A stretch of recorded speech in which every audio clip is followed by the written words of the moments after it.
A paz do Senhor Jesus, que Deus em Cristo possa estar abençoando a vida de todos os nossos acadêmicos do CETAD, que Deus abençoe sua vida poderosamente. Estaremos nessa aula de hoje falando sobre a hermenêutica bíblica.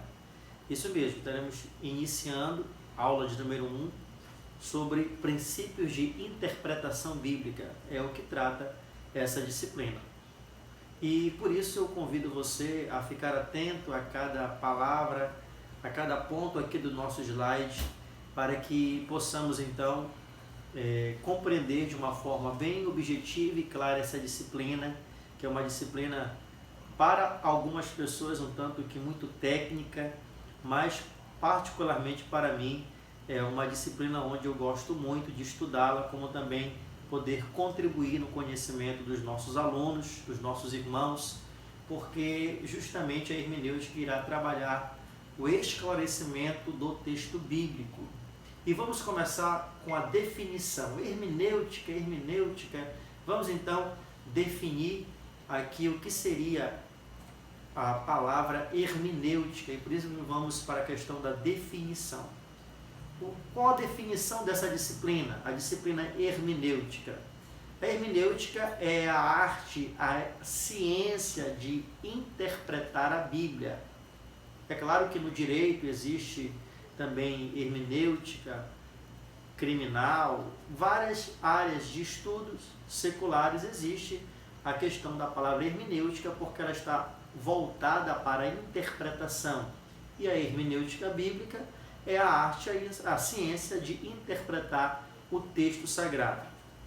Um outro conceito que eu trouxe aqui para nós é que ela é a área de estudo teológico que fornece as regras para interpretar corretamente o texto bíblico.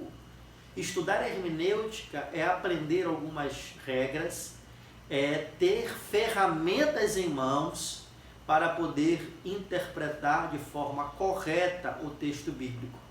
A maioria de todos os cristãos, melhor dizendo, todos os cristãos já passaram um dia por isso. Ler um texto e não entendê-lo.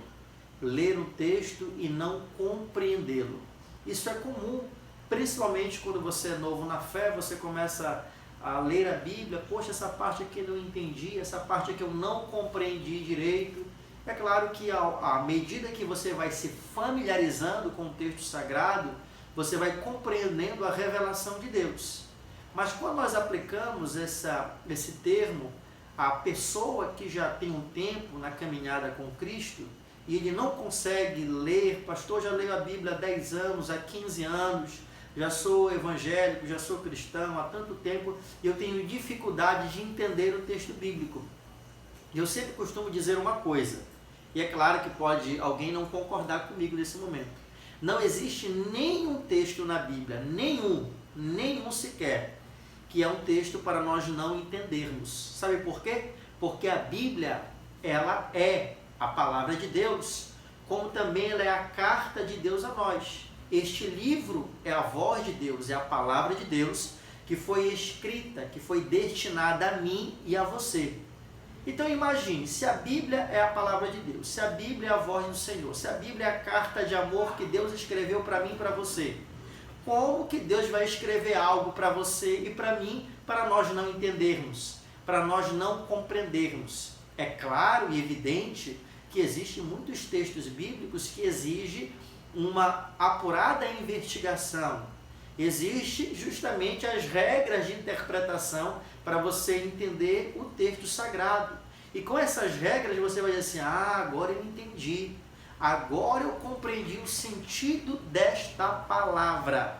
Então volto a repetir, se atende àquilo que eu lhe disse agora. Não existe nenhum texto da Bíblia Sagrada que é para nós lermos e dizermos assim, eu não entendi isso, então não é para minha compreensão. Deus então não quis que eu entendesse. Aí nós pentecostais usamos aquela palavrinha, é mistério de Deus. É mistério de Deus. Para darmos a desculpa por não querermos estudar, não querermos nos aplicar na leitura da palavra de Deus para termos uma compreensão maior. E a hermenêutica, ela vai nos trazer algumas regras de interpretação, Quando eu respeitar essas regras de interpretação, eu vou conseguir ter a compreensão real do texto sagrado. E o objetivo dela é essa, para que nós possamos compreender o livro que Deus escreveu para nós. Então Deus escreveu a Bíblia Sagrada para mim, Osmar, para que eu pudesse fazer a sua vontade, entender os seus planos divinos e caminhar segundo a sua perfeita e maravilhosa vontade. Então ele fez a Bíblia para que eu possa compreendê-la. Até mesmo porque ele se utiliza da figura humana para isso. E os homens escreveram não de coisas que não sabiam, mas escreveram de coisas no qual o Espírito Santo lhes deu o real e verdadeiro entendimento. E para finalizar essa parte de definição, essa aqui foi uma palavra já minha que eu coloquei, a hermenêutica ela é a mãe de todas as doutrinas bíblicas. Nós sabemos que a teologia bíblica, a teologia cristã se divide em 10 pontos doutrinários, que vai da teontologia ao primeiro ao último escatologia. E a hermenêutica é a mãe dessas doutrinas bíblicas. Quando eu aplico as ferramentas corretas de hermenêutica, eu vou então compreender com bastante clareza a teologia de Deus, a teologia de Cristo, a teologia do Espírito Santo, a teologia dos anjos, a teologia do homem, a teologia do pecado, a teologia da salvação, a teologia da igreja, a escatologia, como também nós podemos, dentro desse campo teológico, estudarmos a bibliologia, que é o estudo acerca da própria composição das escrituras sagradas. Então a hermenêutica, que é uma disciplina de interpretação bíblica, ela é a mãe para nós compreendermos essas doutrinas. Aquilo que a nós parece um pouco difícil de compreensão, por exemplo, um tema da teologia, a Trindade, é um tema um pouco complexo de compreensão. Mas quando estudamos as regras corretas de hermenêutica, podemos aplicar isso aos textos, tanto do Antigo quanto do Novo Testamento. Então, nessas aulas que aqui teremos com você, e nós estamos muito felizes pela sua participação, não deixe aí de dar o seu like, não deixe de fazer a sua pergunta, não deixe de colocar aí o seu comentário, e nós teremos todo o prazer de responder todas as suas indagações, todas as suas perguntas. Professor Osmar, eu não gostei, eu não concordei, eu acho, coloque aí que a gente vai conversar. A gente conversa com todo prazer, com todo carinho, tá certo? Qual o objetivo dessa aula? O objetivo dessa disciplina? O objetivo da disciplina em si, não propriamente da hermenêutica, mas o objetivo da disciplina dos vídeos é ensinar você, aluno, você acadêmico do curso teológico, a ter a interpretação correta do texto bíblico. O objetivo da aula é ensinar você a interpretar o texto. O segundo objetivo é mostrar a importância dessa disciplina, a importância da hermenêutica para a base teológica. Para nós termos uma base teológica sólida, seja você luterano, anglicano, neopentecostal, pentecostal, você de igreja histórica, reformada, todo cristão que pertence a uma igreja, denominação, ele deve ter uma base teológica sólida, porque se ele está, ou Deus o chamou para servir ao Eterno naquela igreja, ou naquela denominação, melhor dizendo, ele deve ter uma base sólida da sua fé. E justamente essa disciplina vai mostrar a importância de nós termos base bíblica diante das situações. Eu quero dar um exemplo bem prático para você. Nós não estamos tendo nossas aulas presenciais em virtude da pandemia, do Covid-19, do novo coronavírus. Muitas pessoas têm entrado em debates, em discussões, falando que não deve, porque não tem uma base sólida. Não sabem, nesse momento em que nós estamos vivendo, dar uma resposta adequada segundo aquilo que diz a palavra de Deus. E como tem gente nesses dias usando texto fora de contexto, usando referências bíblicas daquilo que não tem nada a ver com o momento em que vivemos, e por aí temos muito nas redes sociais. E um outro objetivo dessa aula aqui, olha, o objetivo já de número 3, pedir para o nosso irmão Neto focar aí, é ensinar o aluno a interpretar os textos bíblicos, demonstrar a importância dentro do conhecimento teológico, analisar as diversas interpretações existentes. Essas diversas interpretações existentes é justamente dentro do campo denominacional. O anglicano, o luterano, o pentecostal, o neopentecostal, o de igreja histórica e reformada. Então, sobre um tema, por exemplo, soteriologia, como que a corrente doutrinária calvinista interpreta acerca da salvação, como que o arminiano interpreta aquele texto dentro do aspecto da salvação, e por aí vai. Então, dentro do campo da teologia, existem algumas correntes de interpretações, mas que elas se unem em um bem comum. Essas pequenas, aparentes discordâncias são superficiais diante da verdade revelada nas Escrituras Sagradas. Se eu tenho um ponto discordante de alguém de uma outra denominação, não é para me tornar superior ou inferior a ele, mas é uma maneira distinta de perceber aquilo que a Escritura, a palavra de Deus, nos diz. Não estou dizendo que a Bíblia deve ser interpretada cada um como queira, não é isso. A Bíblia tem uma interpretação, mas justamente sobre esse ponto, aqui no segundo, olha, ajudará você como aluno, número 4, ajudará você como aluno criar as suas próprias interpretações, no sentido aplicativo. O que o texto tem a dizer? Vou dar um exemplo aqui. Lucas capítulo 15, versículo 11 em diante, a parábola do filho pródigo. Não tem como eu inventar algo sobre a parábola. A parábola é aquilo que é. Aquilo que foi escrito, revelado e dito e ensinado por Jesus. Mas quando eu passo a ter um conhecimento do texto sagrado, com a verdadeira intenção e a verdadeira interpretação do texto, eu posso aplicá-lo à minha realidade. Eu moro na cidade de Macapá, no estado do Amapá. A minha realidade pode ser diferente da sua, quem sabe que está me assistindo lá de São Paulo, ou da região nordeste do nosso Brasil, quem sabe você está lá em Natal, no Rio Grande do Norte. Então, as nossas realidades são diferentes. E essa aplicação do texto sagrado, que ela vai variar. A aplicação, aí fazendo conjunto com a disciplina que é irmã da hermenêutica, que é a homilética. Mas o texto quer dizer apenas uma única coisa revelada nas Escrituras Sagradas. Então, esses aqui são alguns objetivos que nós iremos trabalhar aqui com vocês. Existe uma breve divisão, né? Uma divisão assim bastante simples relacionada à hermenêutica, que nós podemos dividi-la em 2 pontos. Primeiro, a hermenêutica geral. A hermenêutica geral é a que nós estamos estudando aqui nessa disciplina. Nós estaremos estudando princípios e regras de interpretação que se aplicam a todos os gêneros literários. Nós iremos estudar os gêneros literários dentro dessa disciplina. Poesia, narrativa, dissertação, palavra exortativa. Então, existem vários gêneros literários.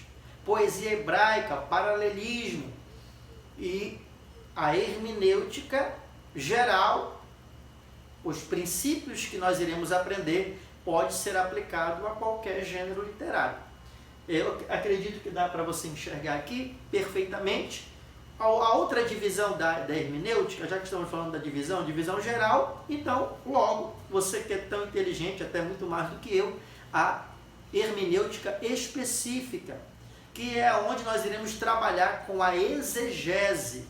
Se a hermenêutica geral visa regras para a interpretação de todos os gêneros literários, quando eu parto para o mergulhar dessa temática, que já seria a exegese bíblica, nós iremos perceber que existem regras específicas para mim trabalhar o gênero literário profético. Eu não posso aplicar a mesma regra de interpretação da narrativa para o gênero literário profético. Então, essas regras ou técnicas ou abordagens nós iremos estudar aqui, será uma bênção, eu creio, em nome do nosso Senhor Jesus. Lembrando que essa aula é a aula introdutória, a aula de número 1.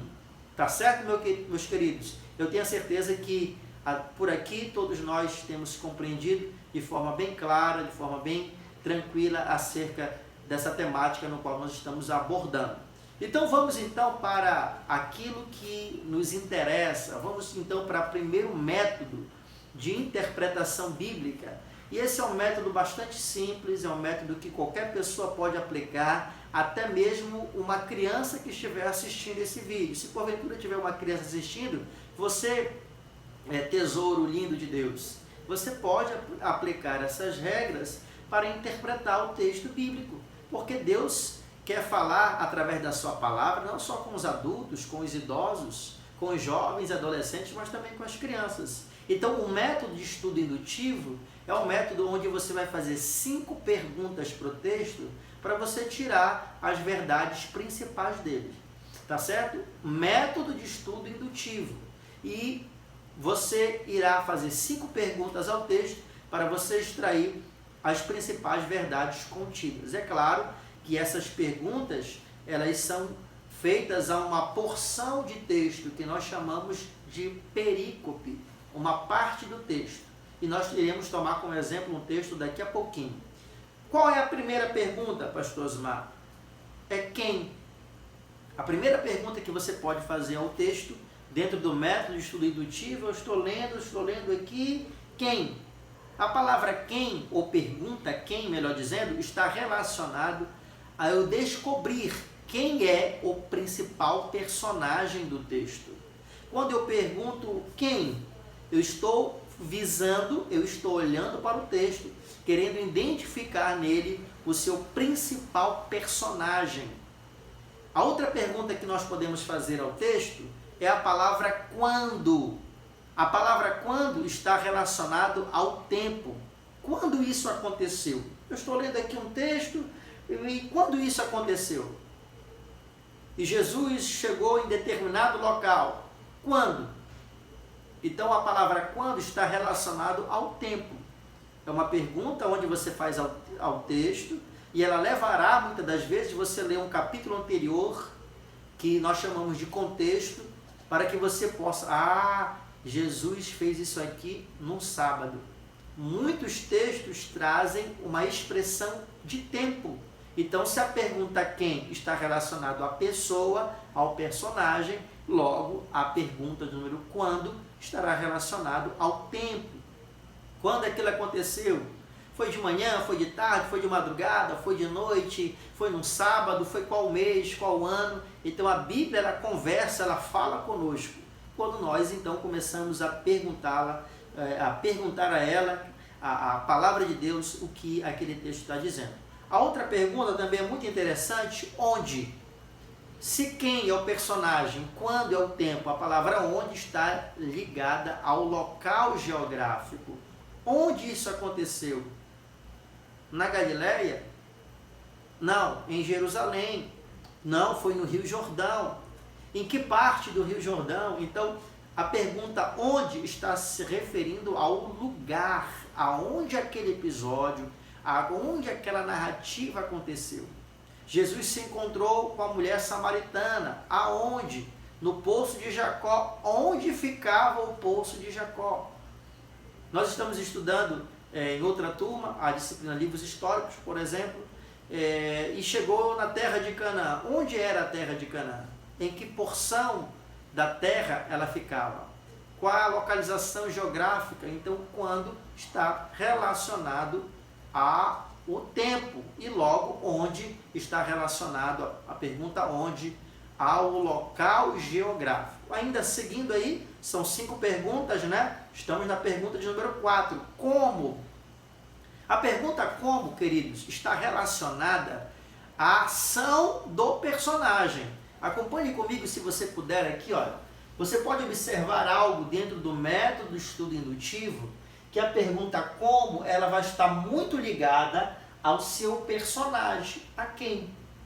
Se eu percebi que o personagem central dessa narrativa é o mendigo, então como ele chegou até Jesus? Como ele disse? A palavra como está relacionada à ação do personagem. É claro, não somente do personagem central do texto, mas dos personagens que estão. Jesus disse que ia até a casa de Jairo. Estou me referindo a Marcos capítulo de número 5. Quando ele ia, uma mulher lhe tocou. Como ela lhe tocou? Então a ação daquela mulher, o que ela fez, ela adentrou em meio à multidão e tocou as vestes. Ação. A palavra como está relacionada à ação. E por último, a pergunta por quê. A pergunta por quê está relacionada ao objetivo do texto. Qual é o grande objetivo do texto? Foi apenas um milagre? Ou teve algo além? Apenas uma cura que Jesus fez? Então, essa pergunta também ela vai trazer uma reflexão teológica e até mesmo filosófica do episódio no qual nós estamos estudando dentro daquela narrativa bíblica. Então, olha as 5 perguntas. Quem, quando, como, onde e a pergunta por quê. São as 5 perguntas. Vamos repetir comigo se você puder. Quem, quando, onde, como e por quê. Personagem, tempo, local, ação e objetivo. Professor, mas isso é muito difícil. Eu nunca vi isso na minha vida. Viu sim. Vou dar um exemplo aqui para você. De repente você está lá na frente da sua casa conversando com seus amigos, aí alguém chega desesperado e diz para você: alguém morreu lá no canto. Alguém morreu lá no canto. A primeira pergunta que você vai fazer para aquela pessoa que está dando a notícia para você: quem morreu? A pessoa vai responder: fulano de tal. Mas aonde? Está se referindo ao local. Lá no canto da esquina fulano de tal. Quando? Ainda agorinha. Tem uns 10 a 15 minutos, vocês não ouviram o tiro? Mas como foi que aconteceu? O homem chegou no carro, puxou a arma e alvejou aquele cidadão. Por que ele fez isso? Por que o cidadão morreu? Porque ele mexia com coisa errada. E, cara, eu estou dramatizando aqui um exemplo bem triste, né? Que não é um exemplo que pode ser dado assim, mas é para ilustrar, porque sempre nós ouvimos uma notícia ruim de alguém, quando alguém vem nos contar alguma coisa, a gente fala logo: mas quem, quando, aonde, como, por quê? Então, são perguntas que nós utilizamos cotidianamente, ainda que no seu diálogo com alguém que vem lhe dar uma notícia, você não use as 5, mas você utiliza pelo menos 3. Então, o texto no qual, o método, melhor dizendo, que estamos aqui ensinando você, não é algo que é impossível de você aplicar ao texto sagrado. E daqui a pouquinho, eu já peço até mesmo que você pegue a sua Bíblia, para que nós possamos, então, juntos tomar como exemplo um texto sagrado. Vamos, então, meditar num texto bíblico, utilizando aí o método que acabamos de ensinar para você, um método de estudo indutivo, fazendo as 5 perguntas. Eu escolhi aqui um texto bastante conhecido, Marcos capítulo de número 10. Marcos capítulo número 10, os versículos 46 aos versículos de número 52. Deixa eu achar aqui, também pegue a sua Bíblia.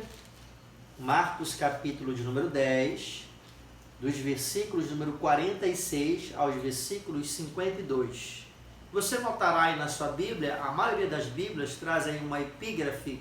O que seria epígrafe? É o texto em negrito que está bem em cima aí da sua Bíblia. Aqui na minha versão revista corrigida traz o seguinte título: O cego de Jericó. Mas existem Bíblias que não tem esse pequeno título, essa epígrafe aí do texto.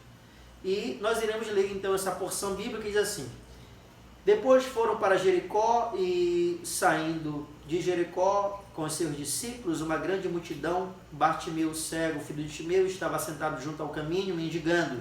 E ouvindo que era Jesus de Nazaré, começou a clamar, dizendo: Jesus, filho de Davi, tem misericórdia de mim. E muitos repreendiam para que ele se calasse, mas ele clamava cada vez mais: Filho de Davi, tem misericórdia de mim. E Jesus, quando disse mandou que o chamasse, e o cego chegou até ele e disse-lhe Jesus: tem bom ânimo, levanta-te. E lançando de si a capa, levantou e foi a ter com Jesus. E Jesus, falando com ele, disse: que queres que te faça? E o cego disse: mestre, que eu tenha vista. E Jesus lhe disse: vai, a tua fé te salvou. E logo viu e seguiu a Jesus pelo caminho. Um texto bastante conhecido. O personagem aqui, quem? Vou fazer uma análise bem breve para você, utilizando o método dedutivo. Quem? Quem é o personagem principal do texto? Bartimeu. Bartimeu é o principal personagem. Quando isso aconteceu? Quando Jesus estava em Jericó. O versículo número 46 diz: depois foram para Jericó. Ou seja, quando isso aconteceu? Quando Jesus se deslocou até a cidade de Jericó. Quando isso aconteceu? No ministério de Jesus, se tratando aqui do capítulo 10 de Marcos, já há aproximadamente 2 anos de ministério profético, ministério messiânico do nosso Senhor Jesus. Então, já fizemos 2 perguntas. Quem? O personagem. Quando ocorreu isso? Aonde? Mais uma vez aqui uma referência ao lugar aonde está relacionado a cidade de Jericó. Quando aconteceu? Quando Jesus estava no seu ministério indo para Jericó. Aonde? Quando Jesus estava entrando na cidade, à beira do caminho, junto ao caminho, próximo à cidade.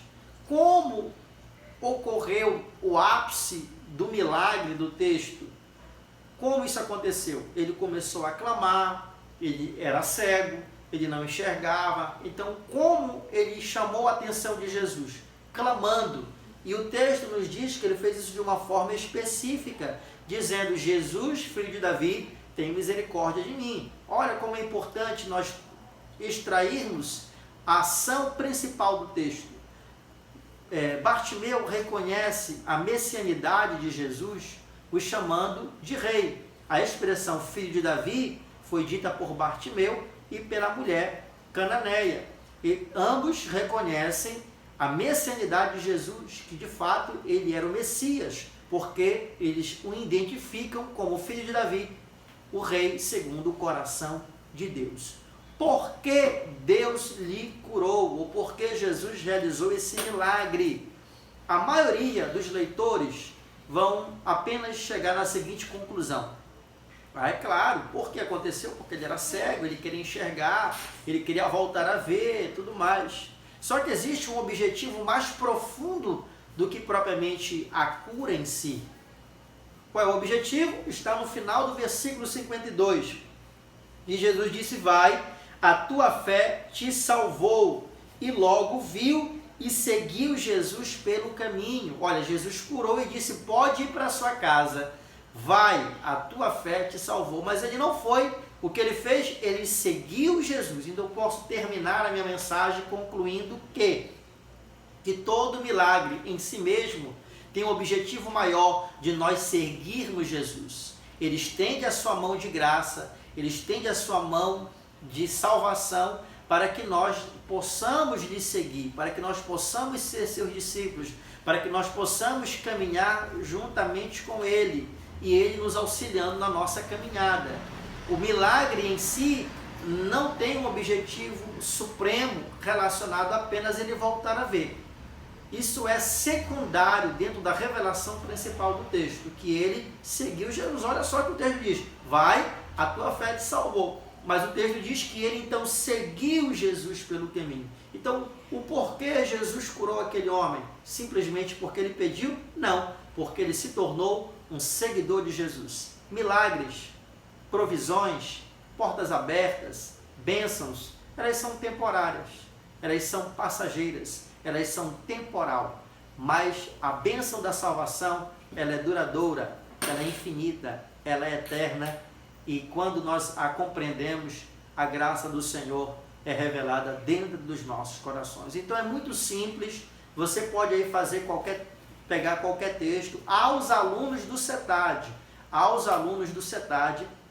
eu estarei publicando lá no nosso grupo de WhatsApp 5 textos para você ir treinando, 5 textos para você ir aí então praticando o método de estudo indutivo, que é o nosso primeiro exercício, o nosso primeiro método de interpretação que estamos aprendendo aqui nessa aula sobre hermenêutica bíblica.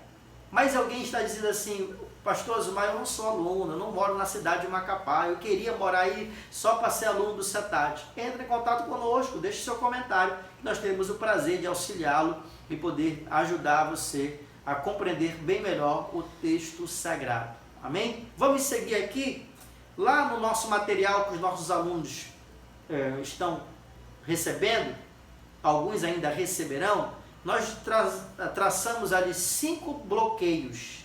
O que seria um bloqueio? Existem coisas que nos impedem, né? O bloqueio, eu estou aí vendo agora a nossa câmera, que é um celular, agora eu coloquei isso aqui na minha frente, eu não estou vendo, eu não estou conseguindo ver. Se eu me abaixar aqui, olha, você não vai me ver, porque a tela está bloqueando a sua visão. Eu vou me esconder mais uma vez, me esconder. Ou seja, isso aqui está bloqueando você ver o meu rosto, você me visualizar com clareza.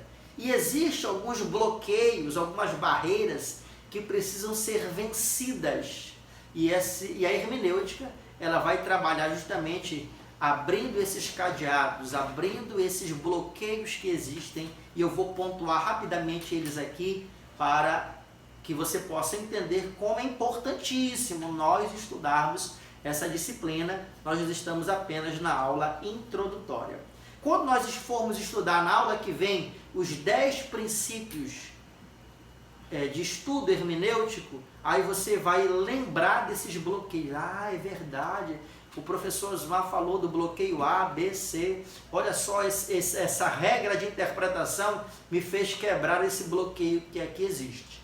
Qual o bloqueio que nós devemos romper? O primeiro bloqueio é o bloqueio histórico. Todo texto bíblico ele está envolvido dentro de um contexto histórico. O porquê isso aconteceu? Quem era o rei naquela época? Quem era a figura do profeta?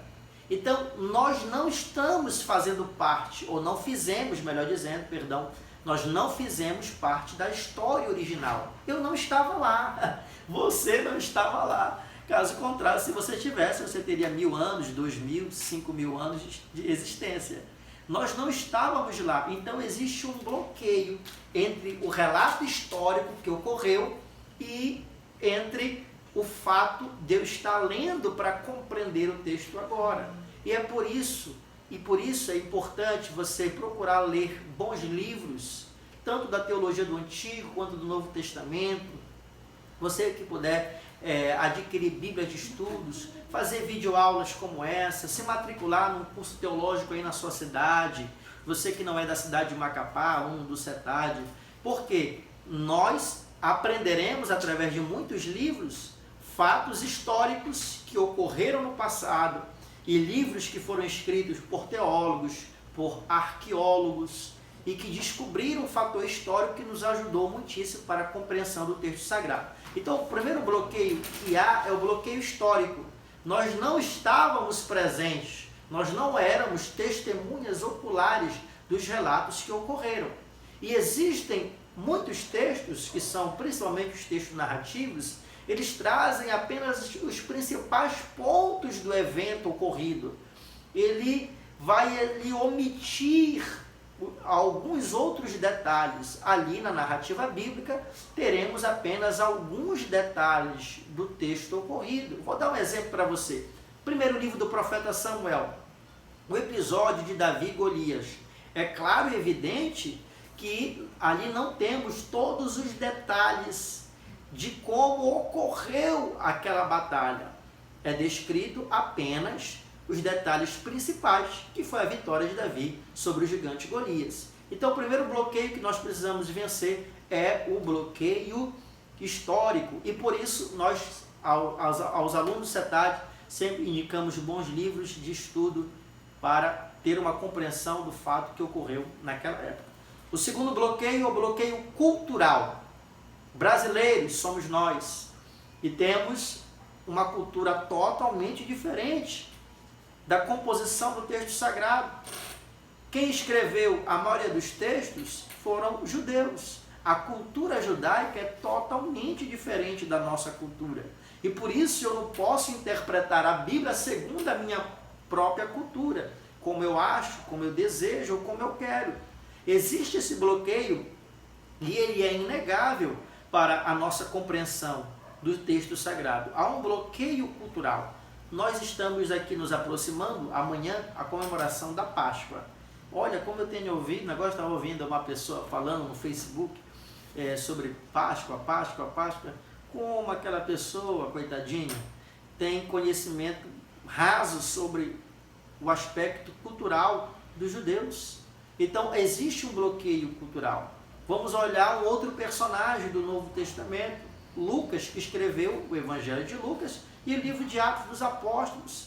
A literatura escrita por Lucas tem ali vários traços da cultura helenista, porque ele era um cristão, mas de cultura e nacionalidade grega. Aí temos aí um outro personagem, Timóteo, que não está relacionado diretamente à composição literária, mas a sua mãe era judia, o seu pai era grego e ele era cristão. Se converteu ao cristianismo, ou pelo menos aprendeu a fé desde a sua infância. Então há no texto sagrado muitos bloqueios culturais. E como eu tenho ouvido, principalmente gostaria de chamar a sua atenção, você que é pentecostal, pregador, como eu sou pastor pentecostal, também da Assembleia de Deus, a pioneira no estado do Amapá. Quantas vezes nós não compreendemos um texto, isso aqui é cultura dos judeus, isso aqui é cultura judaica, e às vezes não tem nada a ver, nada a ver com cultura judaica, porque nós temos uma interpretação totalmente equivocada do texto, em virtude desse bloqueio cultural. Então, quanto mais eu me aproximo daquela cultura onde a Bíblia Sagrada foi escrita, mais eu entenderei a mente do escritor, já que autor temos apenas um, o nosso Deus Todo-Poderoso. O outro bloqueio é o bloqueio linguístico. O que seria o bloqueio linguístico? Nós sabemos que o texto que nós temos em mãos, ele não foi escrito originalmente em português.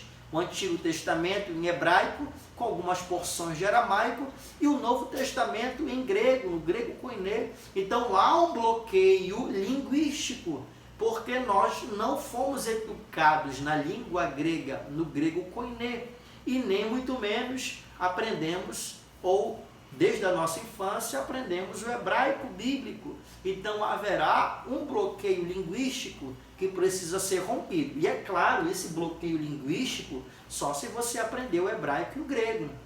E eu incentivo você, sendo pastor ou não, ou pregador ou não, você procurar um bom curso de hebraico e de grego para que você possa cada vez mais se aproximar do texto que nós podemos até mencionar aqui como texto original, ou as línguas originais do texto. Então existe um bloqueio linguístico de palavras que não se encaixam dentro do nosso vocabulário, mas João Ferreira de Almeida utilizou a sabedoria que Deus lhe deu para quem usa uma tradução, João Ferreira de Almeida, para traduzir algo que não fazia parte da nossa vivência linguística.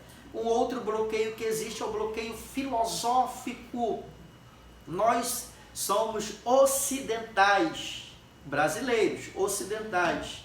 E a Bíblia foi escrita dentro de uma cultura oriental. Então a maneira dos orientais pensarem, agirem, é diferente da maneira como nós encaramos a vida no dia a dia. Então aí que há também um bloqueio filosófico, a maneira de pensar acerca da vida, acerca da própria composição do homem, e a Bíblia é a nossa instrução de fé para vencermos esse bloqueio. E por último, o bloqueio geográfico. Quantas vezes você começou a ler a Bíblia e de repente tinha um nome lá que você nem consegue pronunciar direito? Nós temos que parar a leitura, ler 2, 3 vezes para poder fonetizar aquele nome, para poder falarmos aquele nome, porque se trata de um local geográfico e a tradução ela tem que trazer ali no sentido original como era o nome daquela cidade, daquela região geográfica, e às vezes aquela palavra está tanto no grego, como no hebraico, como no aramaico, e aí temos que pronunciar. Então, bloqueio geográfico é essa distância de estarmos aqui no Brasil e alguém que escreveu, um dos escritores estão lá no Oriente, na Palestina, ou estavam na região da África, enfim, estavam em um local diferente no qual nós estamos nos dias de hoje, tá bom? Vou dar um exemplo aqui para vocês dessa questão relacionada aqui, ó, ao bloqueio histórico, cultural, linguístico, filosófico e geográfico. Eu trouxe aqui um mapa que nós temos na maioria das Bíblias. Na maioria das Bíblias nós temos aí esse mapa, que ele tem alguns com esse título aí, a jornada de Abraão. Abraão ali saindo, né, ali no comecinho, perdão, de Ur dos Caldeus, aí ele vai até a cidade de Harã, de Padã Arã, e desce a terra de Canaã. Então, olhando aqui para o aspecto desse bloqueio histórico, há um lapso temporal gigantesco. Nós estamos no ano 2020, peregrinação de Abraão no ano 2000 a.C. Então, 4.000 anos de diferença. O bloqueio linguístico, o hebraico que Abraão falava, bloqueio cultural, ele era da cidade de Ur dos Caldeus, uma cidade politeísta, uma cidade onde havia muitos idólatras. Então, o modus operandi religioso de quem era de Ur dos Caldeus, quem era de Harã, dos povos que habitavam na terra de Canaã, totalmente diferente do nosso. Só lembrando, é claro, que o nosso Deus ele é acultural, e a Bíblia ela é acultural, ou seja, ela está acima de qualquer cultura. Porém, o escritor utilizou-se da ferramenta cultural no qual ele estava inserido, envolvido. Isso é uma relação do próprio Deus dando liberdade para que o escritor não se anulasse do seu conhecimento cultural da época. O aspecto geográfico, bloqueio geográfico. Quando nós analisamos geograficamente a distância de um lugar para outro, nós podemos fazer isso menção em nossa prédica, que Ur dos Caldeus ficava a 200 quilômetros de tal lugar, 1.000 quilômetros de tal região. Abraão andou 1.400 quilômetros aproximadamente, e por aí nós vamos fazendo menções geográficas, culturais, linguísticas e assim por diante. Então existem esses bloqueios e a hermenêutica nos dará ferramentas para vencermos todos eles. Eu espero você nas próximas aulas. Eu tenho a certeza que será uma bênção de Deus para a sua vida. Isso é apenas um prelúdio daquilo que nós iremos aprender juntos aqui. Eu convido você para a nossa próxima aula, que você tenha em mãos a sua Bíblia, que você tenha uma caneta e um papel, para quando passarmos as referências e você ir anotando, você fazendo as referências, e você, aluno do CETAD, não esqueça de fazer as atividades ali para o seu crescimento da compreensão do texto sagrado. Como também você que é de outra cidade, não é da cidade de Macapá, você que não é aluno do CETAD, deixe seu comentário, se inscreva no canal, faça a sua pergunta. Teremos imenso prazer de poder responder todos os seus questionamentos. Se eu, professor Osmar, pastor Osmar, não souber uma pergunta que você me fizer, eu irei pedir o auxílio dos nossos outros amigos, professores do CETAD. O nosso corpo docente é composto de 13 professores que têm se dedicado a ensinar os nossos alunos os caminhos do eterno Deus Todo-Poderoso. Então, eu aguardo você no próximo vídeo, na próxima aula. Ah, você não deu seu like ainda? Então, dê o seu like, inscreva-se no canal e que Deus abençoe a sua vida poderosamente. Não esqueça de nos seguir nas nossas redes sociais.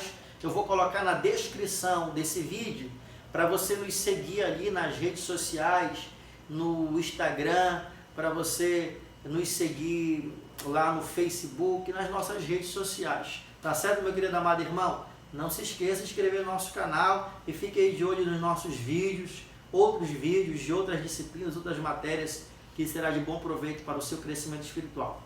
Shalom, shalom, que Deus abençoe sua vida, em nome de Jesus.